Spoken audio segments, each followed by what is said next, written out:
जीवन का सबसे बड़ा डर है मृत्यु।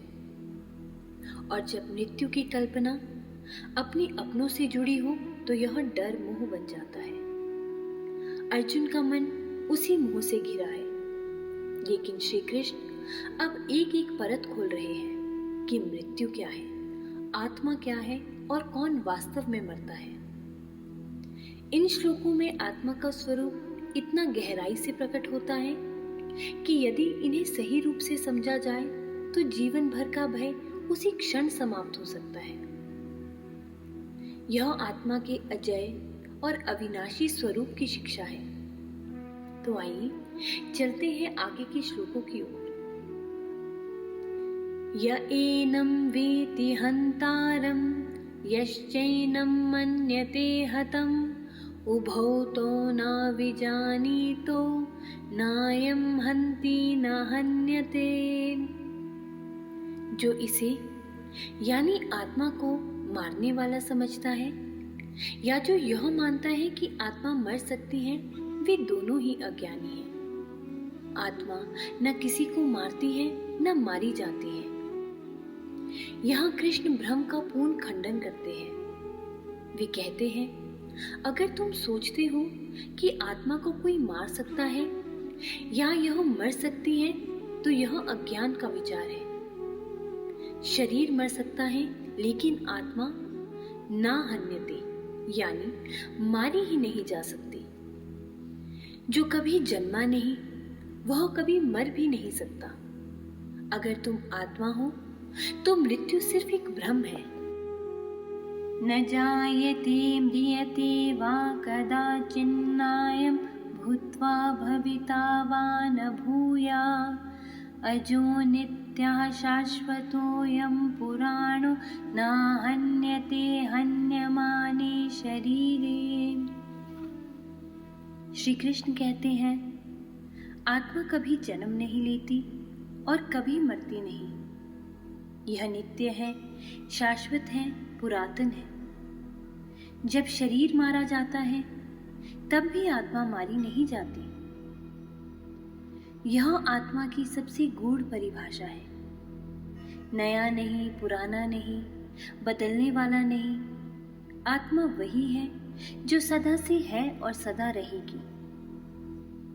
जिसे हम जन्म और मृत्यु कहते हैं वो केवल शरीर का आवरण बदलना है। तुम्हारा सच्चा स्वरूप ना कभी जन्मा था ना कभी मरेगा।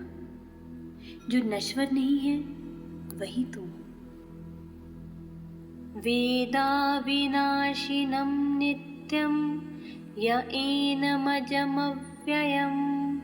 कथं स पुरुषः पार्थकं घातयति हन्तिकम्।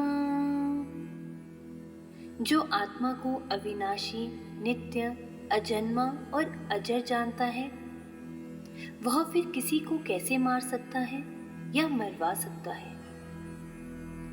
कृष्ण यहाँ अर्जुन से सीधा प्रश्न करते हैं। वे कहते हैं कि अगर तू जान गया कि आत्मा अमर है तो फिर युद्ध से डर क्यों।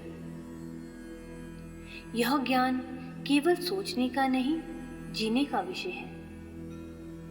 जिसने आत्मा को जान लिया वो कभी किसी को मार नहीं सकता, क्योंकि वह जानता है कि सब में वही एक है।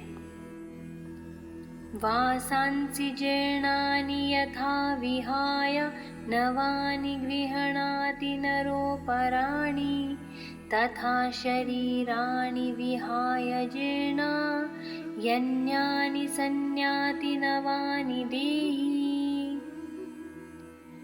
जैसे मनुष्य पुराने वस्त्रों को छोड़कर नए वस्त्र धारण करता है, वैसे ही आत्मा पुराने शरीर को छोड़कर नया शरीर धारण करती है।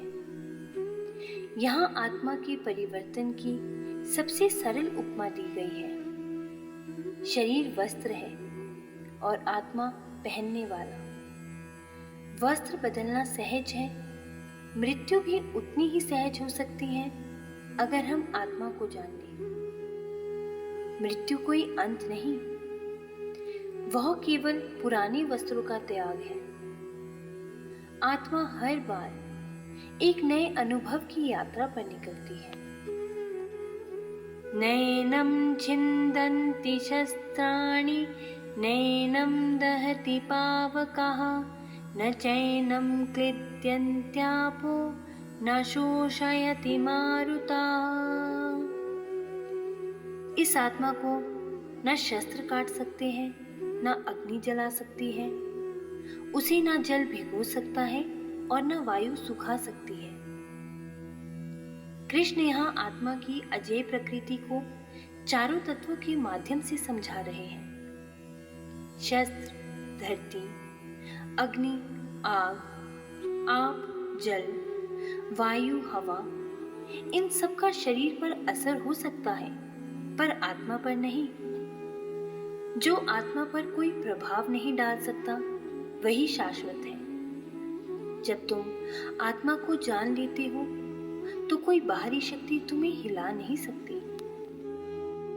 अच्छेद्यो यमदाहोयम अक्लेद्यो शोष्य एव च नित्यः सर्वगतः स्थाणुर् अचलोऽयं सनातनः। यह आत्मा ना तो काटी जा सकती है, ना जलाई जा सकती है, ना गीली की जा सकती है और ना ही सुखाई जा सकती है। यह नित्य है, सर्वत्र व्याप्त है, अचल है, अडिग है और सनातन है। कृष्ण अब आत्मा के गुणों को दोहराते हुए उन्हें और भी गहराई से बताते हैं। नित्य यानी हमेशा रहने वाली, सर्वगत, सब में व्याप्त, स्थाणु, अडिग, अचल, हिलने वाली नहीं, सनातन, आदि से अनंत तक वही। यह वर्णन न केवल ज्ञान है बल्कि यह मन को स्थिर करने वाला अभ्यास भी है। तुम शरीर नहीं हो, तुम वही हो जो कभी बदलेगा नहीं, आत्मा। जब तुम ये जान लेते हो, जीवन में स्थिरता स्वतः आ जाती है। अव्यक्त्योऽयम् अचिन्त्योऽयम् अविकार्योऽयमुच्यते तस्मादेवं विदित्वेनं नानुशोचितुमर्हसि। यह आत्मा अव्यक्त है, अचिंत्य है और अविकार है। इस प्रकार इसे जानकर तू शोक करने योग्य नहीं है। यहाँ कृष्ण 3 शब्दों का उपयोग करते हैं, अव्यक्त, अचिंत्य और अविकार। अव्यक्त यानी जिसे देखा नहीं जा सकता, अचिंत्य जिसे सोचा नहीं जा सकता, अविकार जिसमें कोई परिवर्तन नहीं। जब आत्मा इतनी सूक्ष्म और स्वतंत्र है तो फिर उसके लिए शोक क्यों करना? जो अव्यक्त और अविकारी है वह शोक का विषय नहीं बन सकता। ज्ञान ही दुख को जड़ से काटता है। अथ चैनं नित्यजातं नित्यं वामन्यसे मृतं तथापि त्वं महाबाहो नैवं शोचितुमर्हसि। और यदि तू इसे नित्य जन्म लेने वाला या नित्य मरने वाला भी मानता हो, तब भी हे महाबाहु तू शोक के योग्य नहीं है। कृष्ण यहाँ तर्क की एक दूसरी दिशा अपनाते हैं।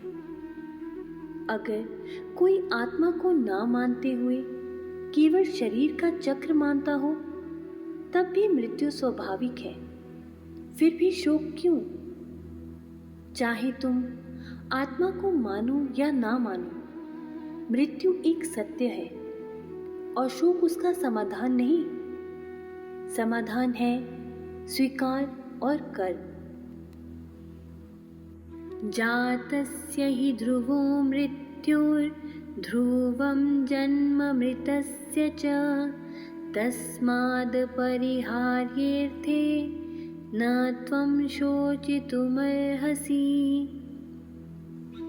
जो जन्मा है उसकी मृत्यु निश्चित है, और जो मरा है उसका पुनर्जन्म भी निश्चित है।